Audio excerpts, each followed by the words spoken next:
Dua pemeran video porno di Bogor, Jawa Barat ditangkap polisi. Kedua pelaku merupakan pasangan kekasih.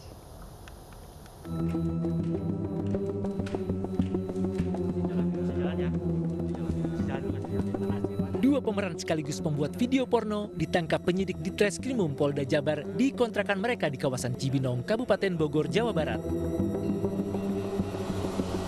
Dari hasil pemeriksaan, pelaku berinisial RTM dan PVT yang merupakan pasangan kekasih sepakat membuat video dan mengunggahnya di situs porno luar negeri.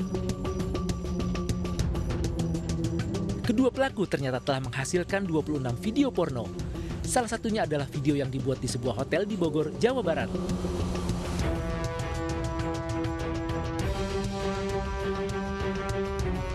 Polisi juga menyita barang bukti berupa pakaian, kacamata, serta tas yang terlihat dalam video. Dari hasil pembuatan dan penjualan video, kedua pelaku mendapatkan uang sebesar 19 juta rupiah. Isi 26 video sejak bulan November 2020. Ya, mengapa mereka melakukan hal ini? Ya, dengan alasan seperti biasa, karena ya kebutuhan ekonomi. Hingga saat ini polisi masih mendalami penyebaran video porno milik pelaku yang diduga tersebar di situs lain.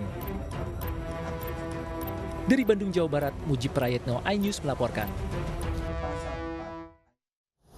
Ya, pemirsa, selengkapnya sudah bergabung bersama kami Kombes Pol RD Adri Mulan Caniago, Kabid Humas Polda Jawa Barat. Selamat sore Pak RD. Selamat sore. Baik Pak RD, seperti apa penyelidikan atas kasus video porno di Bogor ini Pak? Ya, seperti tadi pagi kita sudah rilis bahwa kedua tersangka pelaku penyebaran film porno, video porno yang dibuat sendiri, itu sekarang sudah kita amankan dan sekarang kita sudah melakukan penyidikan ya. Sejauh ini tersangka itu bisa terlacak ke bagaimana Pak RD? Karena dalam video dikatakan emang wajahnya tidak terlihat secara jelas. Ya, tentunya ini dengan upaya penyelidikan, ya penyelidikan yang dilakukan oleh Direktorat Kriminal Khusus Polda Jabar, khususnya Subdit Cyber.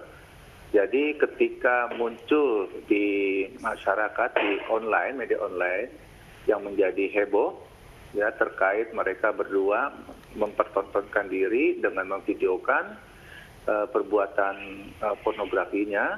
Nah, dengan adanya berita tersebut, dari tim cyber melakukan patroli cyber. Nah, dilakukan penyelidikan secara digital, terus kemudian kita juga mencari saksi-saksi, kemudian kita juga menghubungi di mana yang bersangkutan menyewa suatu kamar di hotel. Nah, dari situ kita bisa melacak di mana keberadaannya kedua pasangan tersebut. Baik, Pak RD, apakah bisa dikatakan kedua pelaku ini memang profesinya adalah membuat video porno ini? Ya, sebelumnya mereka bukan profesi seperti itu, tapi hasil pemeriksaan sementara yang bersangkutan itu mengatakan karena kebutuhan ekonomi, situasi pandemi COVID ini sangat mempengaruhi pekerjaan mereka. Dari laki-laki, ya pihak laki-laki itu dia bekerja sebagai driver online. Nah, mereka melakukan kegiatan ini itu di bulan November tahun 2020 kemarin hingga di bulan sekarang yang akhirnya ditangkap oleh kita ini. Disangkakan pasal apa Pak dan ancaman hukumannya? Pasal yang kita kenakan kepada mereka berdua itu yaitu mengenai masalah ITE, ya pasal 27. Junto pasal 45 ini terkait masalah setiap orang dengan sengaja dan tanpa hak mendistribusikan dan atau mentransmisikan atau atau membuat dapat diaksesnya informasi elektronik dan atau dokumen elektronik yang memiliki muatan yang melanggar kesusilaan. Itu masalah Undang-Undang ITE. Kemudian ada pasal yang kita kenakan juga yaitu pasal 4 nomor 44 tahun 2008 tentang pornografi. Baik, Pak RD, tadi Anda mengatakan bahwa pemeran laki-laki bekerja sebagai driver online. Untuk yang perempuan profesinya sebagai apa, Pak? Ya, kebetulan yang perempuan tidak bekerja ya. Okay. Jadi mereka merupakan pasangan kekasih ya, dari pasangan. Oke, dikatakan bahwa pasangan ini sudah membuat 26 video dan menjualnya ke situs di luar negeri. Berarti kena pasalnya tetap mendistribusikan ya Pak, bukan memproduksi? Ya, jadi untuk sementara yang dikenakan pasal itu hanya 2, yaitu ya tadi seperti kena pasal Undang-Undang ITE yang menyangkut masalah mendistribusikan ya, mentransmisikan. Nah, ini sementara didalami dulu oleh penyidik dari Direktur Krimsus Polda Jabar, ya, apakah pengenaan pasal tersebut bisa pasal berlapis atau tidak. Jadi untuk sementara itu yang dikenakan dulu. Jadi masih ada kemungkinan ada tersangka lain ya Pak ya? Ya, sepertinya pengakuan sampai saat ini mereka berdualah yang melakukan, mereka yang menyiarkan, mereka yang melakukan, ya, karena semata-mata untuk mendapatkan penghasilan tambahan. Baik, dari 26 video yang mereka buat, untuk video yang beredar dan viral di media sosial itu video pertama atau bukan Pak? Atau yang kesekian kalinya? Ini yang kesekian kalinya, jadi kita mendapatkan yang kesekian kalinya, mungkin ini yang video yang terakhir mereka buat karena waktunya berdekatan dan setelah kita cek dari pihak hotel, memang dalam waktu dekat kemarin ini mereka melakukannya. Oke. Pencetus ide dari pembuatan video ini siapa Pak? Apakah memang dari kedua tersangka atau salah satunya? Sepertinya salah satunya mungkin di pihak laki-laki ya, karena yang berlangganan situs tersebut itu dari pihak laki-laki. Oke, tapi untuk pembuatan video dan pengunggahan video ini kesepakatan berdua ya Pak ya? Ya, kesepakatan berdua, karena mereka juga mendapatkan hasil dari 26 episode yang sudah dibuat itu untuk mereka berdua. Oke, baik. Untuk sejauh ini apa untuk penyelidikan lanjutan Pak?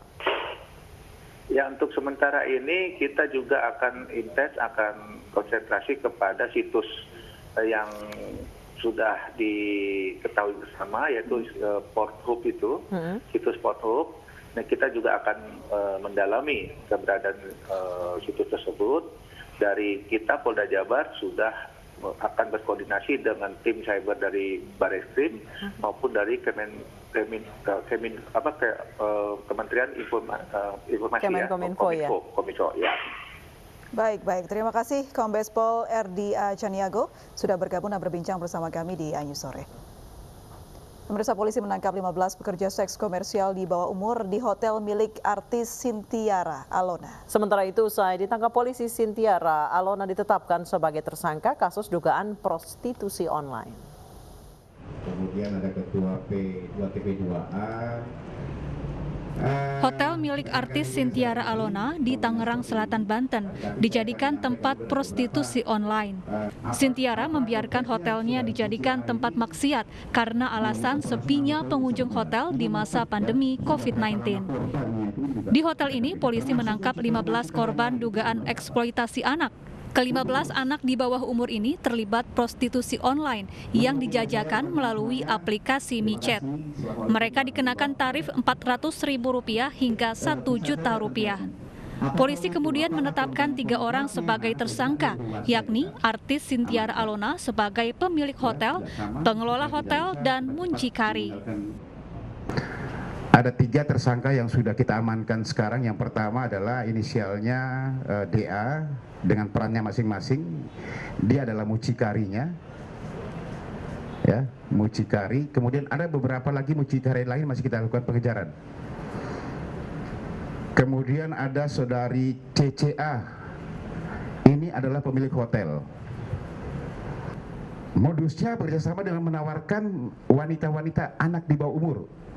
Kalau istilah ininya BO lah, ya, anak-anak di bawah umur. Dengan menggunakan satu media sosial, media sosialnya adalah mecet. Menawarkan melalui mecet kepada para hidung-hidung belang, ya. Dengan sudah ada perannya masing-masing, ada jokinya, kemudian ada yang jokinya, ada yang mengantar langsung ke situ, ada mucikarinya, dan ada korban di sini, korbannya. Sebelumnya, polisi menggerebek Hotel Alona di Tangerang Selatan, Banten, Selasa malam lalu. Polisi meringkus sejumlah orang, mulai dari pelanggan, karyawan hotel, hingga PSK di bawah umur. Saat penggerebekan, Sintiara Alona sedang tidak berada di lokasi. Dari Jakarta, Luis Ayu, Yudi Permana, Raga Firdaus, iNews melaporkan. Satu dari dua pelaku pelempar kaca truk yang sempat viral di media sosial ditangkap polisi. Pelaku ditembak karena mencoba melawan petugas.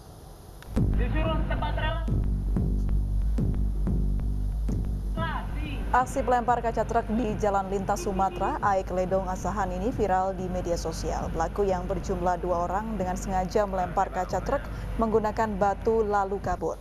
Satu dari 2 pelaku berhasil ditangkap petugas di hutan wilayah Toba Samosir.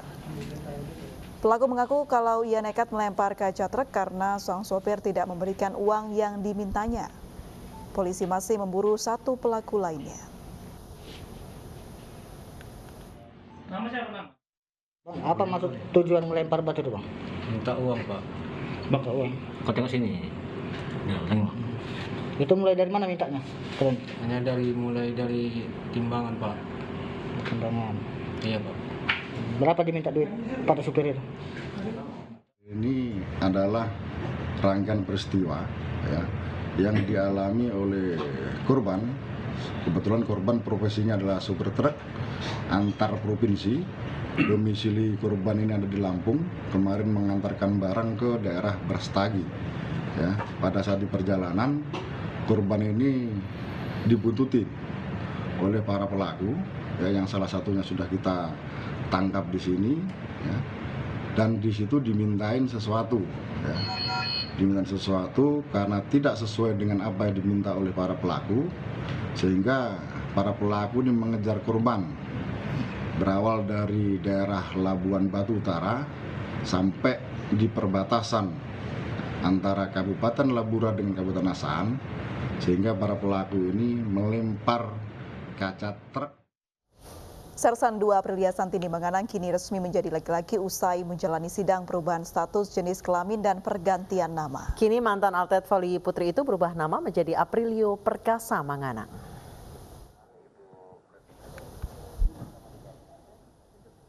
Sersan 2 Aprilia Santini Manganang menjalani sidang perubahan status jenis kelamin dan pergantian nama di Pengadilan Negeri Tondano secara virtual. Manganang didampingi Kepala Staf Angkatan Darat Jenderal TNI Andika Perkasa beserta istri Hetty Andika Perkasa. Dalam sidang juga hadir orang tua Sersan Manganang, sementara pihak Mabes Angkatan Darat bertindak sebagai saksi. Mantan atlet voli putri Aprilia Santini Manganang mendapatkan bantuan pengurusan administrasi pergantian identitas setelah diketahui berjenis kelamin laki-laki. Setelah resmi berganti jenis kelamin, Sersan 2 Aprilia Manganang berganti nama menjadi Aprilio Perkasa Manganang. Perasaan sekarang sangat bahagia, Yang Mulia. Selama 28 tahun saya menjalani status sebagai seorang wanita dan saya bersyukur banget saya bisa lewati itu, dan terutama juga saya mungkin berterima kasih buat Bapak Kasat dan Ibu dan semua jajaran dokter. Saya sangat bersyukur berkat dukungan atasan semuanya saya bisa lewati itu, dan mungkin ini momen yang terindah buat saya. Aprilio Perkasa Manganang sangat bersyukur atas kepastian status jenis kelamin dan perubahan nama yang telah didapatnya setelah melalui kehidupan yang berliku. Sementara menurut Kasat TNI Jenderal Andika Perkasa, kakak Aprilio Manganang yaitu Amasyah Manganang juga menderita kelainan yang sama dan juga akan mendapat bantuan operasi. Dan berikut perbincangan reporter Bayu Pradana dengan Aprilio Manganang bersama Jenderal Andika Perkasa. Ya, pemirsa, tadi sekitar pukul setengah 12, akhirnya Aprilia Santini Manganang ini resmi berganti nama menjadi Aprilio Perkasa Manganang dan juga merubah statusnya menjadi prajurit TNI laki-laki. Dan saat ini MNC Media mendapatkan waktu spesial untuk berbincang langsung bersama dengan Aprilio Perkasa Manganang yang juga didampingi oleh Kasat, ada Jenderal TNI Andika Perkasa dan juga ada Ibu Hetty di sini. Apa kabar, semuanya sehat? Baik. Saya mungkin ke Aprilio terlebih dahulu. Tadi saat persidangan berlangsung sempat menghembuskan nafas bahkan juga menitikkan air mata. Seperti apa perasaannya, sedikit dijelaskan? terharu. Jadi kayak semua terjawab. Hari ini terjawab. Selama 28 tahun itu kan ya bertanya kan dengan saya kayak apa ya, story hidup saya tuh terakhirnya kayak gimana sih dengan kondisi kayak gini, dan kayak tanpa disadari lah, jadi kayak sekarang tuh terjawab, jadi kayak cukup lega ini artinya ya. Lega banget karena beban yang 28 tahun yang ya mungkin orang bilang saya senang, tapi mereka nggak tahu yang saya jalani seperti apa. Saya ya, dan mungkin ini beban yang udah kayak lega banget, udah nggak ada sama sekali. Baik. Aprilio tadi 28 tahun juga, semasa kecil dan juga semasa remaja. Seperti apa sih perjalanan perjuangannya, mungkin sedikit bisa diceritakan? Mungkin nggak sama seperti anak-anak sekarang ya. Terutama saya lahir juga dari keluarga yang dibilang dari segi pendidikan ya kurang, terus ekonomi juga kurang, terus pengetahuan. Jadi saya dibentuk dengan didikan yang dibilang keras, tapi dari semua itu saya bisa dapat hikmatnya. Jadi ya dengan perjalanan juga bersama kakak, nggak segampang juga dengan lingkungan orang selalu ngomong yang nggak baik. Tapi ya karena tujuan kita, saya bersama kakak hanya pengen bahagiakan orang tua, kita jalani itu. Dan puji Tuhan sampai sekarang. Aprilio sendiri tadi didampingi oleh kedua orang tua dan juga sang kakak Amas ya. Sedikit bocoran tadi katanya juga sang kakak sempat curhat, itu seperti apa sih Pak?